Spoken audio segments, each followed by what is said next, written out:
Hello students, कैसे हो आप। आशा करता हूँ एग्ज़ाम की तैयारी आप लोग बहुत अच्छी तरीके से कर रहे होंगे और केमिस्ट्री में अब आपको बिल्कुल भी डर नहीं लग रहा होगा, क्योंकि आप रसायन गुरु डॉक्टर आरपी सर के साथ जुड़ चुके हैं, तो आपको डरने की ज़रूरत भी नहीं है। ठीक है, मैं आपके लिए लगातार नई नई शॉर्ट ट्रिक्स लेकर आ रहा हूँ, नए नए कॉन्सेप्ट जो कि केमिस्ट्री के बेसिक कॉन्सेप्ट को क्लियर करेंगे और आपकी जो बेसिक कमजोरियां हैं केमिस्ट्री के अंदर वो दूर होंगी। आज मैं उसी टर्न पर एक और टॉपिक लेकर के आया हूं, डी ब्लॉक एलिमेंट की oxidising and reducing power calculate करना। बच्चों को इसमें बहुत डाउट रहता है, बहुत कंफ्यूजन रहता है कि हम लोग कैसे डी ब्लॉक एलिमेंट की ऑक्सीडाइजिंग नेचर और रिड्यूसिंग नेचर को फाइंड करते हैं। तो चलिए आज मैं आप उसको उसी टॉपिक पर कुछ शॉर्ट ट्रिक्स के साथ, कुछ बेसिक कॉन्सेप्ट के साथ आपकी बेसिक कॉन्सेप्ट को क्लियर करूंगा। क्लियर? चलिए, तो देखिए ऑक्सीडाइजिंग एंड रिड्यूसिंग एजेंट जो होते हैं डी ब्लॉक एलिमेंट्स के अंदर उनके लिए उनको निकालने की कुछ बेसिक कॉन्सेप्ट्स होते हैं, उनको थोड़ा सा हम पहले फोकस करते हैं। ठीक है, चलिए, तो सबसे पहला आता है आयोनाइजेशन एंथैल्पी। पहला टॉपिक आता है जो ऑक्सीडाइजिंग और रिड्यूसिंग एजेंट को आइडेंटिफाई करने का बेसिक कॉन्सेप्ट है। ठीक है, तो चलिए, आयोनाइजेशन एंथैल्पी का मतलब क्या है, सबसे पहले आपको कॉन्सेप्ट क्लियर होना चाहिए। आयोनाइजेशन एंथैल्पी मींस होता है the required energy to remove an electron from an outermost shell of an isolated gaseous atom. मतलब किसी भी आइसोलेटेड गैसियस एटम के लास्ट सेल से इलेक्ट्रॉन को रिमूव करने के लिए जो एनर्जी आपको चाहिए वही कहलाती है आयोनाइजेशन एंथैल्पी। ये स्टेबिलिटी के प्रोपोर्शनल होगी, मतलब कोई भी एलिमेंट या आयन जितना ज़्यादा स्टेबल होगा उसकी आयोनाइजेशन एंथैल्पी भी उतनी ही ज़्यादा होगी। चलिए, आयोनाइजेशन एंथैल्पी को पहले थोड़ा सा क्लियर कर लेते हैं। जैसे मान के चलिए कोई मेटल है हमारे पास, ओके, मान के चले हम लोग, हमारे पास है एक Mn। क्लियर? अब हम इसकी आयोनाइजेशन एंथैल्पी की आइडेंटिफिकेशन करेंगे। एक और हमने लिया Mn के अलावा एक और हमने ले लिया Fe। दोनों की आयोनाइजेशन एंथैल्पी आइडेंटिफाई करना चाहते हैं। ठीक है, चल, Mn का एटॉमिक नंबर होता है 25। कॉन्फ़िगरेशन करेंगे तो इसका आएगा 4s2 3d5। ओके, Fe का अगर हम निकालें 26 का 4s2 3d6। अगर आप थोड़ा सा कैलकुलेशन करें तो इसकी लास्ट सेल 3d जो है 5 इलेक्ट्रॉन शो आउट कर रही है। ईच ऑर्बिटल कंटेन 1 इलेक्ट्रॉन दिख रहा है। ऐसे ही 3d6 Fe के अंदर जाएं तो उसके लास्ट में 6 इलेक्ट्रॉन दिखाई दे रहे हैं। 1 2 3 4 5 एंड नाउ 6। अब आप थोड़ा सा ध्यान दें, ये कंप्लीटली हाफ फील्ड है। ये हाफ फील्ड कंप्लीटली नहीं माना जाएगा क्योंकि एक इलेक्ट्रॉन एक्स्ट्रा आ गया है। तो इसमें अगर मैं देखूं कि कंप्लीटली हाफ फील्ड होने के बाद इसकी स्टेबिलिटी इसके कंपैरिजन में बढ़ गई, क्योंकि स्टेबिलिटी कौन सी होती है, या तो कंप्लीटली हाफ फील्ड हो या कंप्लीटली फुल फील्ड हो। ओके, तो ये कंप्लीटली हाफ फील्ड दिखाई दे रहा है, ये नहीं है, इसका मतलब इसकी स्टेबिलिटी ज्यादा है। जब स्टेबिलिटी ज्यादा है तो इसकी आयोनाइजेशन एंथैल्पी भी ज्यादा होगी। तो इसका मतलब हो गया कि अगर मुझे इसके इलेक्ट्रॉन को निकालना होगा तो एनर्जी ज्यादा देनी पड़ेगी। क्लियर? तो इसका मतलब ionisation enthalpy bye electronic configuration आप इजीली आइडेंटिफाई कर सकते हो। हमने एक एग्जांपल आपको दिखा दिया बाय इलेक्ट्रॉनिक कॉन्फ़िगरेशन कैसे कैलकुलेट करते हैं कि ये आयोनाइजेशन एंथैल्पी इसकी कम होगी या ज्यादा होगी। क्लियर? अगर आयोनाइजेशन एंथैल्पी ज्यादा है, ध्यान से समझना, अगर आयोनाइजेशन एंथैल्पी ज्यादा है तो ऑक्सीडाइजिंग नेचर ज्यादा होगा, और अगर आयोनाइजेशन एंथैल्पी कम है तो रिड्यूसिंग नेचर ज्यादा होगा। ठीक है, ध्यान रखना, आप कॉपी और पेन लेकर के आप बैठेंगे तभी आपको इनको नोट आउट कर पाएंगे, और नोट आउट करोगे तभी आपको बेनिफिट ज्यादा होगा। तो ये सारे आप नोट आउट करते हुए चलें, तभी आपको अच्छा होगा।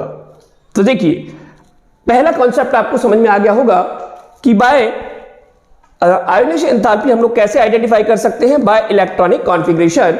जो हमने यहां कॉन्फ़िगरेशन बता के आपको बता दिया कि अगर हाई आती है तो उसकी ऑक्सीडाइजिंग पावर बहुत ज्यादा होगी, और अगर लो आती है तो ऑक्सीडाइजिंग रिड्यूसिंग पावर ज्यादा होगी। बोलो, बात समझ में आ रही है? अरे भाई, आ रहा होगा ना? अच्छी तरीके से थोड़ा कॉन्सेप्ट समझते हुए चले, ठीक है?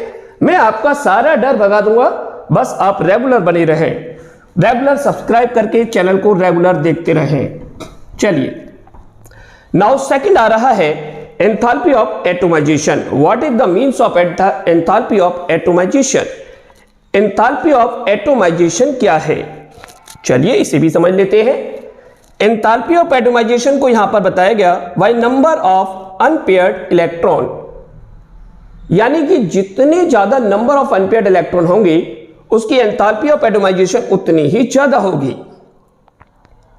ठीक है, अभी हमने देखा था, एग्जांपल लिया था, जैसे अभी हमने लिया Mn, okay 25, okay 4s2 3d5।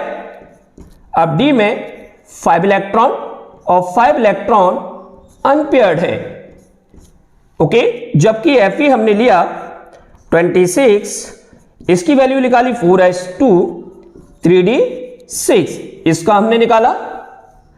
तो यहां पर D में 6 इलेक्ट्रॉन आ रहे हैं, 1 2 3 4 5 एंड नाउ 6।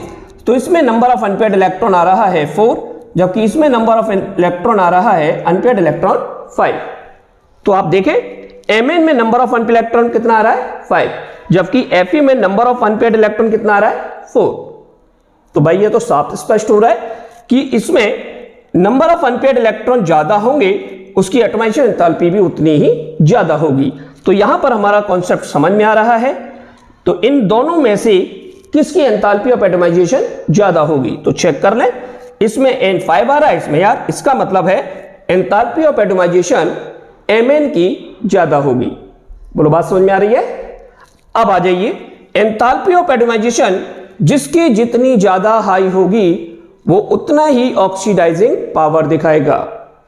रिपीट अगेन, अगर एंथैल्पी ऑफ एटोमाइजेशन हाई आ रही है तो वो ऑक्सीडाइजिंग नेचर का होगा, और अगर लो आ रही है तो वो रिड्यूसिंग नेचर का होगा।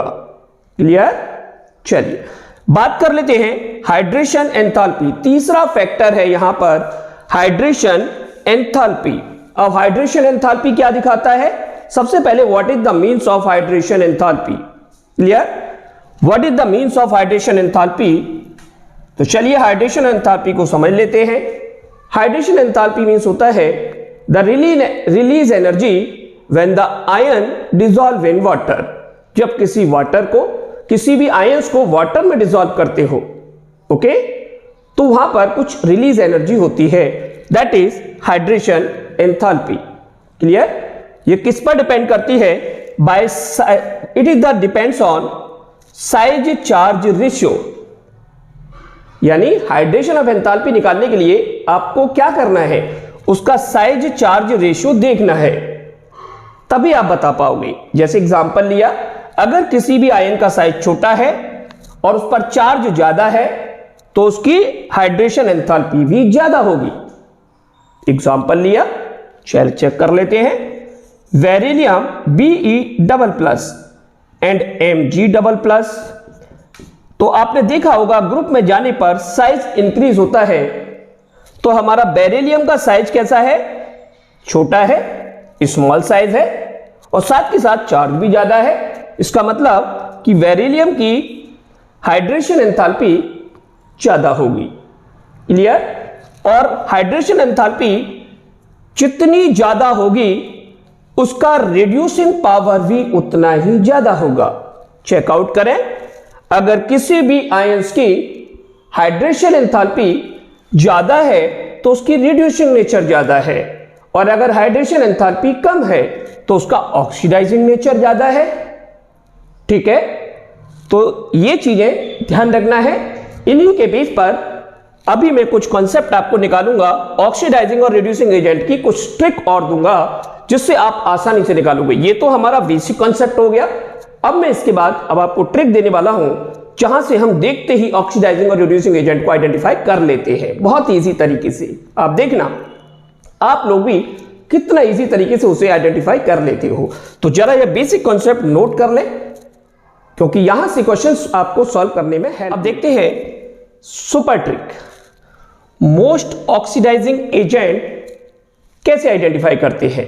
ठीक है, तो सबसे पहले होता है ऑक्सीडाइजिंग एजेंट का मतलब क्या है, what is the means of oxidising agent. Okay, तो सबसे पहले ऑक्सीडाइजिंग एजेंट का मतलब क्या है।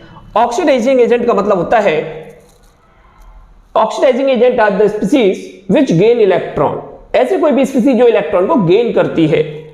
ओके, लाइक एस हमने कहा Cl और ये 1 इलेक्ट्रॉन गेन कर रहा है तो Cl नेगेटिव बनेगा, तो इसका मतलब है कि यहां पर ये ऑक्सीडाइजिंग एजेंट को बता रहा है कि it is a oxidising agent. बोलो बात समझ में आ रही है। चलिए, तो इसी के बेस पर अब हम लोग एक ट्रिक देखते हैं कि अगर इलेक्ट्रॉनिक कॉन्फ़िगरेशन, ध्यान से देखना, किसी का भी इलेक्ट्रॉनिक कॉन्फ़िगरेशन स्टेबल कब आता है, जब बाय गेनिंग। मतलब क्या है, अरे भाई सिंपल बता रहा हूं, देसी भाषा में समझ लो। किसी भी डी ब्लॉक एलिमेंट का कॉन्फ़िगरेशन अगर D2, D4 और D9 आ रहा है, बिल्कुल सिंपल लैंग्वेज, किसी भी एलिमेंट का कॉन्फ़िगरेशन लास्ट में, क्योंकि डी ब्लॉक एलिमेंट है तो लास्ट इलेक्ट्रॉन एंटर करेगा डी ऑर्बिटल में, तो डी ऑर्बिटल में अगर 2 इलेक्ट्रॉन या 4 इलेक्ट्रॉन या 9 इलेक्ट्रॉन आ रहा है तो ये एक एक इलेक्ट्रॉन गेन करके, क्योंकि हम लोग ऑक्सीडाइजिंग निकाल रहे हैं और ऑक्सीडाइजिंग में इलेक्ट्रॉन गेन करता है, अभी बताया हमने। D2 एक इलेक्ट्रॉन गेन करेगा, किस में कन्वर्ट होगा, D3 जो कि स्टेबल कॉन्फ़िगरेशन है। D4 एक इलेक्ट्रॉन गेन करेगा, किस में कन्वर्ट होगा, D5 में जो कि स्टेबल कॉन्फ़िगरेशन है। और D9 एक इलेक्ट्रॉन गेन करके D10 में कन्वर्ट होगा जो कि स्टेबल कॉन्फ़िगरेशन है। तब ऐसे कंडीशन में अगर आपको ये दिखाई दे तो समझ लो it is a most oxidising agent. Simple तरीका, बिल्कुल समझ में आ गया होगा। जहां भी ये तीनों दिखाई दे जाए और एक इलेक्ट्रॉन गेन करने के बाद स्टेबिलिटी ये आ जाए तो समझ लो ऑक्सीडाइजिंग एजेंट आ चुका है। क्लियर है, मजा आ गया होगा। चलो एग्जांपल देखते हैं, ठीक है। चलो, तो हमने मान के चलिए एक एग्जांपल लिया Mn++। ध्यान से देखना बेटा, अगर आप ध्यान से देखोगे तो जरूर समझ में आएगा। Mn++ दिया है, अब मुझे Mn++ को पता करना है कि ये ऑक्सीडाइजिंग एजेंट है या रिड्यूसिंग एजेंट है। हम कैसे पता करेंगे, सिंपल तरीका है, ध्यान से देखना, बस कॉन्सेप्ट को पकड़ना। Mn++ को देखना है क्या ये ऑक्सीडाइजिंग एजेंट है या नहीं है। तो देखिए Mn++ का कॉन्फ़िगरेशन होगा, सबसे पहले मैं आपको Mn का बताता हूं, डायरेक्ट नहीं समझते, थोड़ा बेसिक में समझते हैं। Mn का एटॉमिक नंबर 25, ओके, कॉन्फ़िगरेशन बनाया 4s2 3d5। बोलो बात समझ में आ रही है यहां तक, बोलो यस सर। अब इसमें से मैंने आपको दिया था Mn++, मतलब lose of 3 electron, outermost से 3 इलेक्ट्रॉन लूज करेगा ये, तो 2 इलेक्ट्रॉन तो 4 सेल से निकालेगा, तो यहां तो हो जाएगा 4s0, क्लियर। और एक इलेक्ट्रॉन डी में से जाएगा तो यहां होगा 3d4। अरे भाई ये तो d4 आ गया, और d4 आ गया तो एक इलेक्ट्रॉन गेन करके ये d5 में कन्वर्ट हो जाएगा, मतलब it is a strong oxidising agent. बस समझ में आ गई, इजी तरीके से भाई, बिल्कुल समझ में आता जाएगा। बस आप लगातार वीडियो में बने रहे, लगातार वीडियो को देखें, आपको देखेंगे आपकी केमिस्ट्री का डर बिल्कुल छुमंतर हो जाएगा। बस लगातार जुड़े रहें। तो आई होप आपको समझ में आ रहा होगा कि ऑक्सीडाइजिंग एजेंट हम कैसे निकालते हैं। क्लियर, कुछ नहीं करना है, बस ये चीज आपको दिखाई दी जाए और बाय गेन आपको स्टेबिलिटी मिल जाए तो ऑक्सीडाइजिंग है। अब आइए रिड्यूसिंग एजेंट की बात कर लेते हैं। चलो, मोस्ट रिड्यूसिंग एजेंट कैसे आइडेंटिफाई करेंगे। इलेक्ट्रॉनिक कॉन्फ़िगरेशन अगर किसी भी एटम, ओके, किसी भी डी ब्लॉक एलिमेंट का एलिमेंट एक इलेक्ट्रॉन लूज करके बाय लूज अगर स्टेबल कॉन्फ़िगरेशन बना लेता है, तब हम उसको कहते हैं कि वो मोस्ट रिड्यूसिंग एजेंट है। मतलब सिंपल लैंग्वेज, जिस एटम का कॉन्फ़िगरेशन में D6 और D4 दिखाई दे जाए, क्लियर, D6 और D4 दिखाई दे जाए, वो समझ लो रिड्यूसिंग एजेंट आ चुका है। क्यों? क्योंकि D6 एक इलेक्ट्रॉन लूज करके स्टेबल D5 कॉन्फ़िगरेशन बना लेगा और D4 एक इलेक्ट्रॉन लूज करके स्टेबल D3 कॉन्फ़िगरेशन बना देगा। बिल्कुल है, दिख रहा है ना। चलो, तो ये आराम से अपने पास कॉन्फ़िगरेशन स्टेबल हो रहा है, तो इसका मतलब है कि ये हमारा स्ट्रॉन्ग वो मोस्ट रिड्यूसिंग एजेंट है। जस्ट लाइक इस एग्जांपल लिया हमने Cr डबल प्लस, एक एग्जांपल लेते हैं Cr double plus, okay, Cr double plus. अब हम कैसे निकालेंगे? फिर वही कंडीशन कि डायरेक्ट आप Cr को ना देखें, सबसे पहले Cr का कॉन्फ़िगरेशन करें। ठीक है, चलिए शुरू से बेसिक से लेके चलूंगा बेटा, tension free. Cr atomic number 24, exception case configuration. एक वीडियो में जल्दी लाने वाला हूं, जिन बच्चों को कॉन्फ़िगरेशन ये वाली चीजें नहीं आती है वो उस वीडियो को जरूर देखें, बहुत बेनिफिट होगा। बहुत इजी तरीके से आपको कॉन्फ़िगरेशन सिखाऊंगा। ठीक है, चलो, तो Cr का एटॉमिक नंबर 24, यहां पर जब कॉन्फ़िगरेशन निकालेंगे तो 4s1, ठीक है, 3d5, इट्स एक्सेप्शन केस होता है, ध्यान रखना, 4s1 3d5। अब हमने तो Cr डबल प्लस दिया था, Cr डबल प्लस मतलब 2 इलेक्ट्रॉन लूज करेगा। एक इलेक्ट्रॉन यहां से करेगा तो यहां तो हो गया 4s0, बात समझ में आती आ रही है, और एक इलेक्ट्रॉन यहां से करेगा तो ये हो जाएगा 3d4। ओके, अब चेक करें, D4 आ चुका है। क्लियर? जब D4 आ चुका है तो D4 में आपको क्या करना है? एक इलेक्ट्रॉन लूज करना है, क्योंकि हमें रिड्यूसिंग एजेंट पता करना है।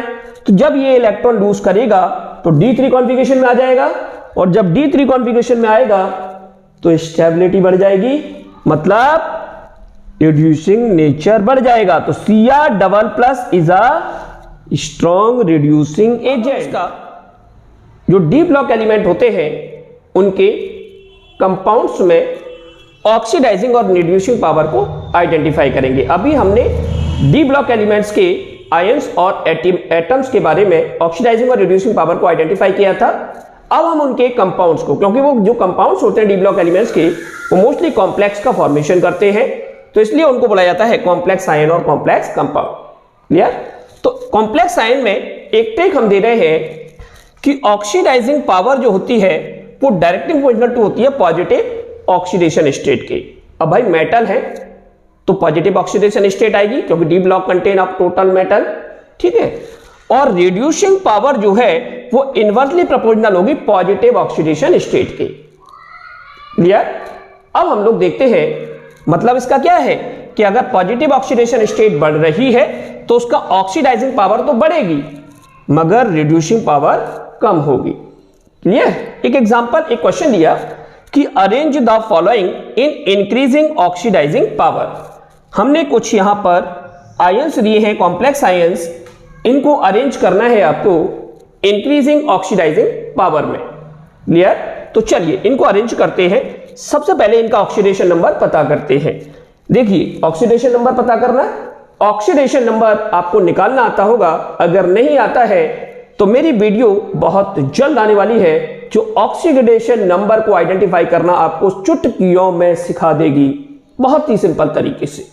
फिलहाल MnO4 नेगेटिव में Mn का oxidation number +7, Cr2O7 double negative में Cr का ऑक्सीडेशन नंबर +6 और BO2 में B का ऑक्सीडेशन नंबर +3। ठीक है, एक हम निकाल के दिखा देते हैं आपको कैसे निकालते हैं। जैसे BO2 में निकालना है तो हमने इसका x मान लिया, प्लस ऑक्सीजन का -2 होता है तो -2 × 2 हो जाएगा इक्वल्स टू प्लस का 1। तो यहां पर इसका ऑक्सीडेशन नंबर आ जाएगा x - 4 इक्वल्स टू प्लस का 1, तो x इक्वल्स टू प्लस का 5 आएगा, sorry x equals two plus का 5, यानी वैनेडियम ऑक्साइड्स के अंदर +5 आएगा। क्लियर? अब देखते हैं हमने किस में अरेंज कराना है, ऑक्सीडाइजिंग पावर के अंदर। तो ऑक्सीडाइजिंग पावर कैसे बढ़ती है हमारे पास, आप इस पे आइए। ऑक्सीडाइजिंग पावर डायरेक्टली मूवमेंटल to positive charge increasing order में, तो सबसे पहले कम वाला आएगा, सो इंक्रीजिंग ऑर्डर हो जाएगा BO2 पॉजिटिव, उसके बाद Cr2O7 डबल नेगेटिव और उसके बाद आ जाएगा MnO4 सिंगल नेगेटिव। तो ये हो गए ऑक्सीडाइजिंग पावर का increasing order with the help of increasing oxidation number. तो आई होप आपको ये क्वेश्चन समझ में आया होगा। तो कॉम्प्लेक्स आयन के अंदर हम लोग उसकी ऑक्सीडेशन नंबर से, ठीक है, आराम से ऑक्सीडाइजिंग पावर और रिड्यूसिंग पावर को आइडेंटिफाई कर सकते हैं। तो चलिए अब हम कुछ क्वेश्चंस करते हैं जो अभी हमने आपको शॉर्ट ट्रिक सिखाई है, उनका यूज करना आप लोगों को सिखाते हैं। वैसे तो आपकी समझ में आ गया होगा, लेकिन फिर भी कुछ क्वेश्चंस हम लोग करते हैं जिससे कि आपको और ज्यादा कंसेप्ट क्लियर हो जाए। क्लियर? उससे बाद हम लोग क्वेश्चंस करते हैं। चलो कुछ क्वेश्चंस लगाते हैं।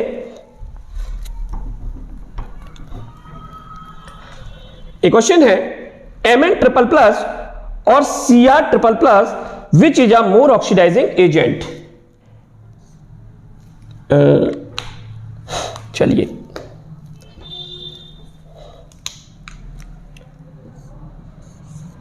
Mn ट्रिपल प्लस और Cr triple plus, okay, which is a more oxidising agent. इनमें से मोर ऑक्सीडाइजिंग एजेंट आपको बताना है। More oxidising agent, okay. Oxidising agent को हम लोग ऑक्सीडेंट भी बोल सकते हैं कंपटीशन में। क्लियर? तो कंफ्यूज ना है। तो अब हम निकालते हैं। सबसे पहले हमें क्या करना है, इनका कॉन्फ़िगरेशन, जैसा कि हमने बताया है, टेंशन लेने की जरूरत ही नहीं है। Mn का कॉन्फ़िगरेशन बनाइए तो इसका आ जाएगा 4s0 3d4। क्लियर? भाई 3 इलेक्ट्रॉन निकाल दिया। अगर डायरेक्ट समझ में नहीं आ रहा है तो चलिए कोई बात नहीं, बिल्कुल इजी सिंपल पहले की तरह, ठीक है, उसी की तरह निकालते हैं। Mn25, clear, 4s2 3d5। अब इसमें हमें किसका निकालना है, Mn ट्रिपल प्लस का। तो Mn triple plus 3 electron lose करेगा, 2 यहां से और 1 यहां से, तो 4s0 3d4। चेक करें हम किसको निकाल रहे हैं, ऑक्सीडाइजिंग एजेंट को। ऑक्सीडाइजिंग एजेंट जो होता है एक इलेक्ट्रॉन को गेन करके, समझ में आ रहा है, एक इलेक्ट्रॉन को गेन करके आराम से बना देता है। और आपको ध्यान होगा मैंने बताया भी था कि D4 आ जाए और इलेक्ट्रॉन को गेन करके स्टेबल कॉन्फ़िगरेशन कर दे तो समझ लो वो ऑक्सीडाइजिंग एजेंट है। इसका मतलब ये हमारा ऑक्सीडाइजिंग एजेंट है। Cr को भी चेक कर लेते हैं, Cr ट्रिपल प्लस। चलिए Cr का कॉन्फ़िगरेशन होगा 24 होगा और कॉन्फ़िगरेशन 4s1 3d5। क्लियर? चलो अब हमें निकालना किसका है, Cr ट्रिपल प्लस। ध्यान से समझना, Cr ट्रिपल प्लस एक इलेक्ट्रॉन यहां से और 2 यहां से लूज करेगा, 4s0 3d3। आप चेक करें ऑक्सीडाइजिंग एजेंट की जो हमने स्ट्रॉन्ग की लिखाई थी उसमें यह लिखाई थी कि D2, D4 और D9 अगर आ जाते हैं तो वो मोर ऑक्सीडाइजिंग एजेंट है। D4, D2 और D9। क्लियर? इनमें से D4 यहां आ रहा है जबकि यहां पर ये कुछ नहीं आ रहा है। मान के चलिए हम कॉन्सेप्ट के अकॉर्डिंग जाएं, अगर ये इलेक्ट्रॉन गेन करता भी है तो D4 बनाएगा और D4 जो है, समझ में आ रहा है, D4 जो है स्टेबल कॉन्फ़िगरेशन नहीं माना जाता है। इसका मतलब हमारा जो सही आंसर है वो है Mn ट्रिपल प्लस। मजा आ गया? ऐसे ऐसे सुपर ट्रिक आपको देता रहूंगा। आप देखेंगे आपकी केमिस्ट्री में आप बहुत सुपर होने वाले हो, क्योंकि आप मेरे साथ जुड़े हो। तो बिलीव कीजिए आपकी केमिस्ट्री का डर बिल्कुल भगा दूंगा, बिल्कुल भगा दूंगा, ये ध्यान रखें। और ज्यादा से ज्यादा बस यही चाहता हूं कि मैं अपनी केमिस्ट्री को ज्यादा से ज्यादा बच्चों तक पहुंचा सकूं जिससे कि उनका भी बेनिफिट हो। तो इसलिए आपसे जरूर, आप लोग इस वीडियो को जो आप देख रहे हैं और आप उससे बेनिफिट ले रहे हैं तो आप उसको अदर बच्चों को, अपने फ्रेंड्स में, अपने रिश्तेदारी में और आपके जितने भी जानने पहचानने वाले बच्चे हैं उन सब तक इसको शेयर कीजिए। उनको बताइए कि रसायन गुरु डॉक्टर आरपी सर अब आपके बीच में आ रहे हैं, आपके यूट्यूब पर लगातार आ रहे हैं आपकी केमिस्ट्री का डर दूर करने के लिए। आप बिलीव कीजिए, आपको देखोगे 1 महीने के अंदर आपकी केमिस्ट्री का डर कितना छूमंतर कर दूंगा और आपका एग्जाम सपर जाएगा। क्लियर?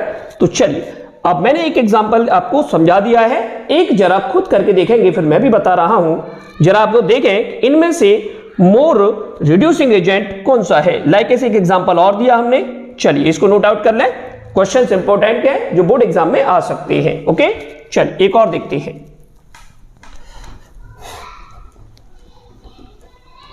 आ रहा है ना समझ में? चलो कोई बात, आगे देखते हैं। Cr डबल प्लस और Fe डबल प्लस, इसमें मोर रिड्यूसिंग एजेंट कौन सा है? ओके, मोर रिड्यूसिंग एजेंट जिसे हम लोग रिडक्टेंट भी बोलते हैं, क्या कहते हैं? रिडक्टेंट। क्लियर? अब रिड्यूसिंग एजेंट की कॉन्फ़िगरेशन तो आपको पता होगा। रिड्यूसिंग एजेंट का कॉन्फ़िगरेशन था जिसमें D6 और D4 आ जाए। चलो चेक कर लेते हैं। सबसे पहले Cr जो होता है 24 होता है, एक्सेप्शन केस होता है 4s1 3d5। ओके, अब Cr डबल प्लस लिया हमने, डबल प्लस में लूज ऑफ 2 इलेक्ट्रॉन, एक यहां से और एक यहां से करेगा तो 4s0 3d4। अब रिड्यूस और Fe का भी चेक कर लेते हैं, पहले दोनों का देख लेते हैं। ठीक है, चलो Fe हमने लिया, Fe का एटॉमिक नंबर 26, 4s0 3d6 और हमें निकालना है Fe डबल प्लस का lose of 2 electron, oh sorry 4s2 आएगा, 4s2 3d6। क्लियर? यहां से हमने 2 इलेक्ट्रॉन निकालना है तो ये हो जाएगा 4s0 3d6। बोलो बात समझ में आ रही है? अब हम जाते हैं, क्योंकि हमें रिड्यूसिंग एजेंट बताना है और रिड्यूसिंग एजेंट पे क्या होता है? 1 इलेक्ट्रॉन लूज करके।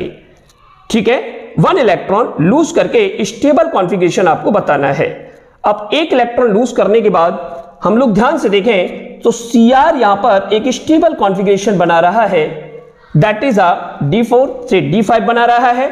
और हमें यह पता है कि जहां पर D4 कॉन्फ़िगरेशन आ जाए रिड्यूसिंग एजेंट के लिए, वहां दिमाग नहीं लगाना है, क्योंकि D4 और D6 जो आ गया समझ लो वो मोर रिड्यूसिंग एजेंट है।